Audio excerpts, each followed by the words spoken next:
अभिनंदन करते हुए सज्जनों, भगवान राघवेंद्र सरकार का दरबार लगा हुआ है, सब लोग बैठे हैं, क्योंकि दरबार में सर जी छोड़ के गए हैं, तो दरबार लगा है तो लगा है। भगवान हनुमान जी महाराज वहां पर विराजमान है। सज्जनों, हनुमान जी के लिए लिख रहे हैं कि हनुमान सम नहीं बलभागी, हनुमान सम नहीं बलभागी, नहीं को राम चरण अनुरागी, नहीं को राम चरण अनुरागी, हनुमान सम नहीं बलभागी, हनुमान सम नहीं बलभागी, नहीं को राम चरण अनुरागी, नहीं को राम चरण अनुरागी। हनुमान जी महाराज विराजमान है दरबार में।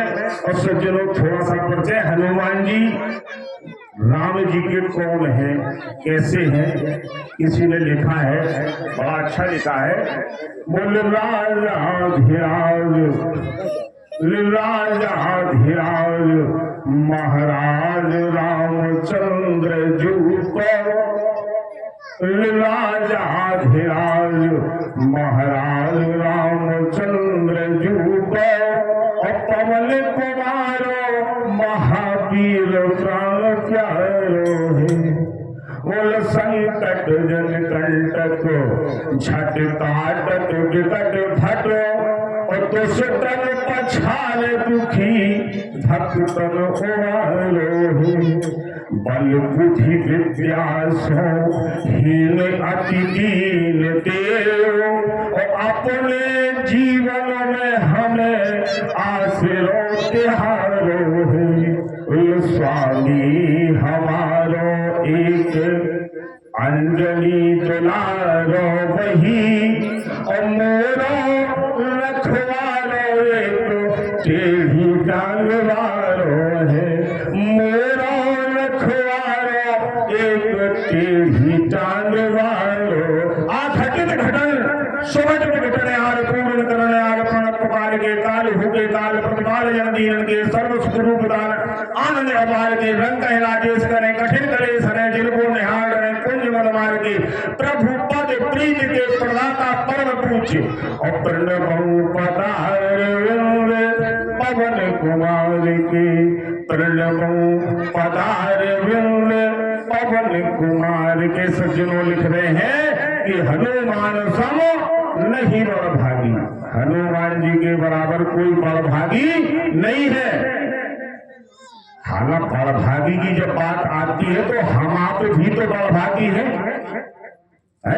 लिखा है कि बड़े भाग्य मानव तने पारवा, बड़े भाग्य मानव तने पारवा, बड़े भाग्य मानव तन पारवा, सुर सुर लबे सरे गो खड़े गावा, बड़े भाग्य। लेकिन एक गड़बड़ है, बड़े भाग तो लगा दिया लेकिन कोई और उपाधि नहीं लगी। जैसे हनुमान सम नहीं बड़भागी, कोई हनुमान जी के बराबर बड़भागी नहीं है, ऐसी हम आपके लिए की उपाधि नहीं, बड़े भाग तो हो गया। उपाधि कब लगेगी? जब इन संतों का सानिध्य में हम जाएंगे, जब सत्संग में जाएंगे। कैसा लिख रहे हैं? अरे बड़े भाग्य पाइए सत्संग का,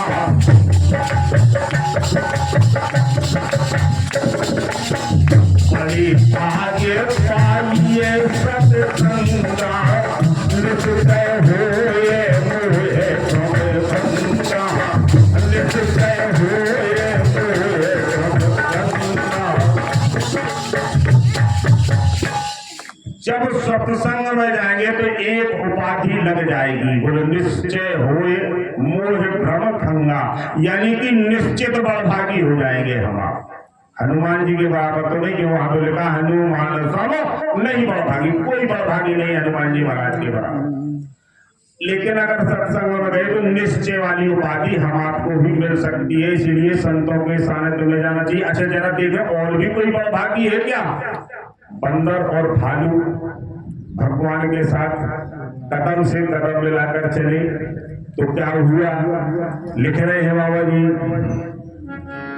कि हम सब सेवक अति बलभागी, हम सब सेवक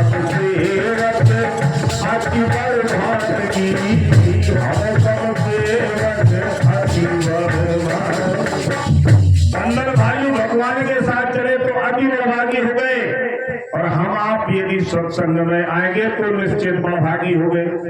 अब जब भगवान के पीछे बंदर भालू चले थे तो वो अति बलभागी हो गए, और भगवान की कदम जिसके तरफ बढ़ जाए सज्जनों वो कैसा बलभागी होगा? लिख रहे हैं बाबा जी कोई ऐसा भी है, बोले अति से बलभागी और चरण लागी प्रकट भई तब कुंज सही, अतिशय बलभागी चरण लागी प्रकट भई तब कुंज सही। आप लोग विद्वान है, हर वर्ष जो है कथा सुनते हैं, बताएगा कोई आप लोगों में से कि कौन है ये जिसकी ओर मेरा इशारा है? नहीं बताएगा, भैया वगैरह बताएंगे वो विद्वान है। अच्छा बताया उन्होंने कि कौन है। और इसके अलावा भी कोई बड़भागी है क्या? हाँ सज्जनों, इनके अलावा भी एक बड़भागी है। वो कौन है? बोल राम काल कारण तन त्यागी, हरिपुर गयो परम बलभागी। भगवान के लिए सज्जनों जिसने अपने प्राण पखेरु छोड़ दी, जटायु मां सीता का जब हरण हो रहा था तो जटायु रावण से लड़ गया और अपने प्राणों को भी सज्जनों छोड़ दिए। तो वो वृत्तांत नहीं लूंगा क्योंकि समय उतना नहीं है। तो सज्जनों परम बलभागी की उपाधि मिली, परंतु एक बात समझ आई कि हनुमान समो नहीं बलभागी और नहीं को रामचरण अनुरागी। हनुमान जी के बराबर कोई बलभागी नहीं है। सज्जनों हुआ क्या? दरबार लगा हुआ है, हमारे सरस जी यहाँ छोड़ के देते, दरबार लगा हुआ है, हनुमान जी महाराज सामने बैठे, सब लोग आया बहुत बढ़िया कर दूं कौन सा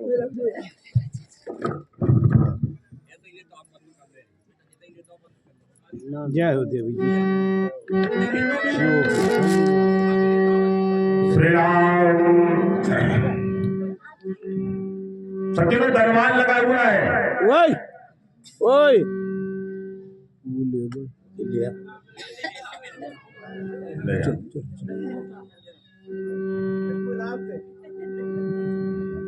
बोलिए राम चंद्र की।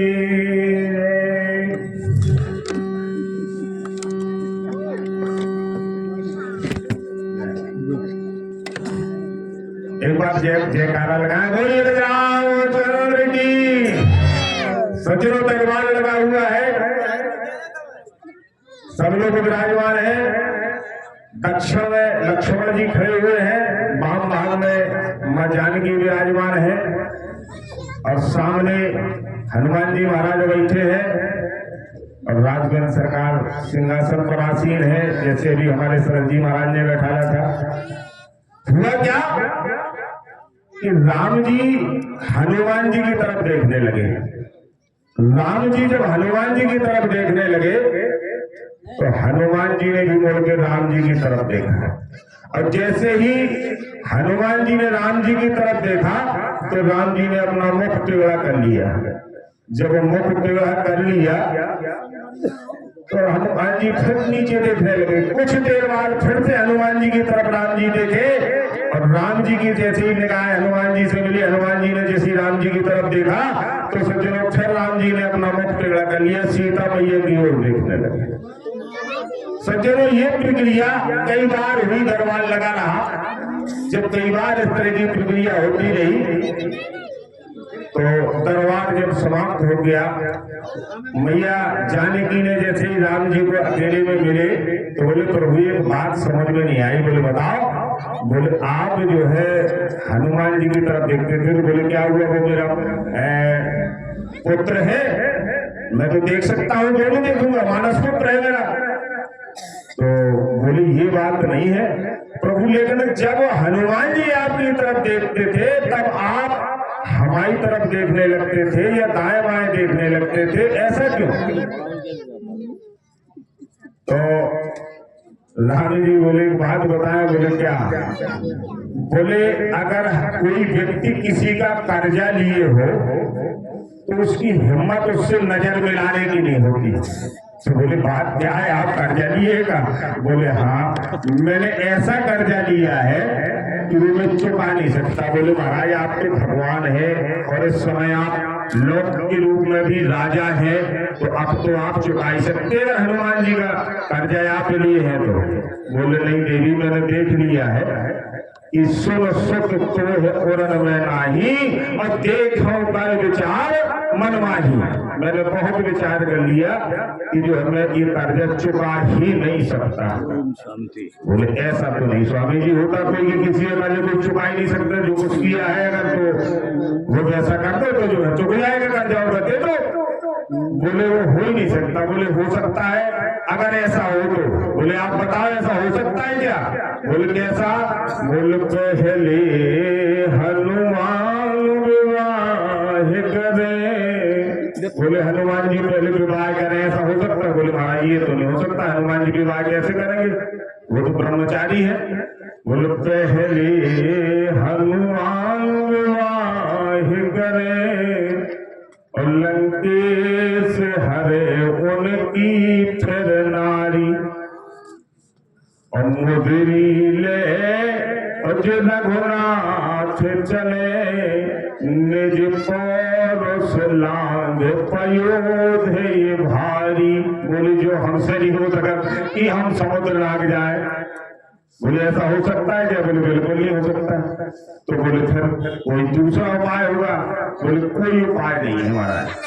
राम जी बोले तो एक कोई तरीका तो निकालो। तो सीता जी बोले काम करो, कागज में लिखो कि सुन सुख कोई और में नहीं और कर विचार देखो मन माही। ऐसा कम से कम दे दो को कागज, तो इतने में तो शांति तो मिल जाएगी कम से, आप नजरें तो मिला सकेंगे।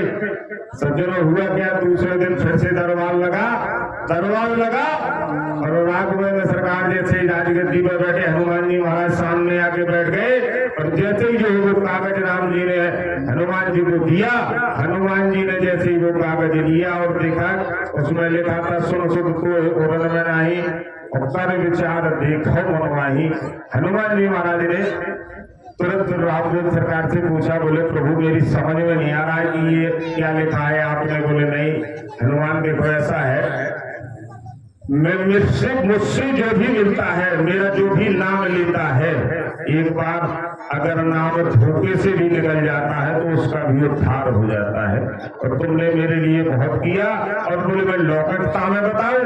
तो बोले देखो सुग्रीव से मित्रता हुई, किसने कराई? बोले आप ही ने कराई। अभी हमारे सरस जी बता रहे थे कि ब्राह्मण के पररूप धर्म सुध आए गए जन। तो जिस समय हमारे भरत भैया अपनी अंतिम सांसें गिर रहे थे, यानी कि चिता लगा करके, और जो ये सोच रहे थे कि मुझे बहुत बुरा व्यक्ति समझ लिया है राघवेंद्र सरकार ने और वो आएंगे नहीं, और वहां वादा करके आए थे कि अगर एक पल भी अगर आप लेट हो गए तो जियत न पाओगे, मैं मर जाऊंगा, छोड़ूंगा आपके बगैर। 14 वर्ष तो मैं छोड़ सकता हूं, लेकिन इसके आगे एक पल भी आपसे अलग रहना मुझे पसंद नहीं है। तो जिस समय राम विरह सागर में भरत मगन मन होत और पित्र रूप धर पवन सुर आए गयो जन को। हनुमान जी महाराज जैसे डूबते हुए को सहारा बनता है, उस तरह से जाके हनुमान जी महाराज ने भरत जी को बचाया। और बोले कि भैया तुम्हें जिस समय सबरी माता ने बताया था कि आपको उधर जाना है, माता जी या तो पैसा दे दो आप या फिर बाद में दे देना। जिस समय जो है सबरी माता ने बताया कि वह कहाँ हुए सुग्रीव मिताई, सुग्रीव से मित्रता होगी। तो उस समय भी हनुमान जी महाराज ने सुग्रीव से मित्रता कराई थी। मित्र रूप धर पहुंचे थे वहां पर और पूछा था, बोले कोटि श्यामल गौर शरीरा छत्री रूप फिरो बंदीरा कठिन भूमि कोमल पदगामी कुमन हेतु बन विचरो धामी। तब भगवान ने कहा कि हम इस तरह से परिचय हुआ था, सजनो कौशलेश दशरथ के जाए हम मान बने आए। आपने चरित कहा हम गाई और मित्र कहो मेरी कथा सुनाई। भैया थोड़ा पानी भिजवाई। अच्छा, इसके बाद इस समय विभीषण से भी मुलाकात हुई। उस समय भी हनुमान जी महाराज की ही कृपा हुई। आज भगवान कह रहे हैं कि बोले हनुमान अगर जो है मुझसे मित्रता सुग्रीव की आपने कराई और मैंने सुग्रीव को राज्य दे दिया किस करना का। दूसरी मित्रता आपने कराई कहा, जब आप लंका नगरी में घूम रहे थे नंदर मंदिर प्रतिगत सोधा देखे कहते अगल जोधा गयो दसानन मंदिर माही अति विचित्र कह जात सोना ही स्वयं किए देखा कपते ही मंदिर में हरदीक दे भवन एक प्रतीक सुहावा हरि मंदिर कहाँ फिर न बनावा। क्या था वहां भिन्नता?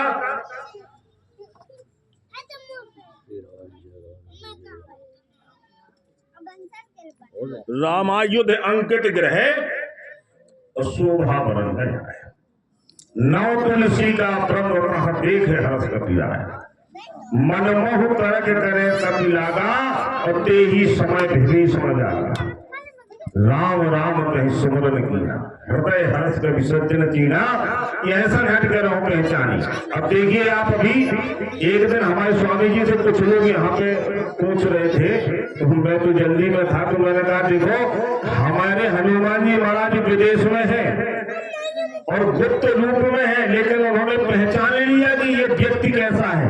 बोलिए ऐसा ने हटिकारी हो पहचानी और साधु पे हुए न कारा जानी। संतों से सज्जनों को भी बुरा नहीं होता, अच्छा ही होता है। इस तरह से बोले तो मैंने विभीषण को भी वहां का लंका का राज दे दिया। बोले फिर बोले जब अब मैं खुद राघवेंद्र सरकार बोले मैं खुद जो है यहाँ अयोध्या की गद्दी पे आसीन हूँ, मैंने तुमको क्या दिया है? सज्जनों हनुमान जी महाराज ने मेरे राघवेंद्र सरकार के दोनों पैर पकड़ लिए। बोले महाराज आपको विभीषण को और सुग्रीव को तो एक एक पद मिले हैं और मुझे तो ये आपके दोनों पद मिल गए हैं। बहुत ही प्रसन्न हुए और यहीं पे शायद मेरा समय भी हो गया है। पानी को राम जय जय श्री राम। बोलिए रामचंद्र की जय। जय जय। बहुत बढ़िया।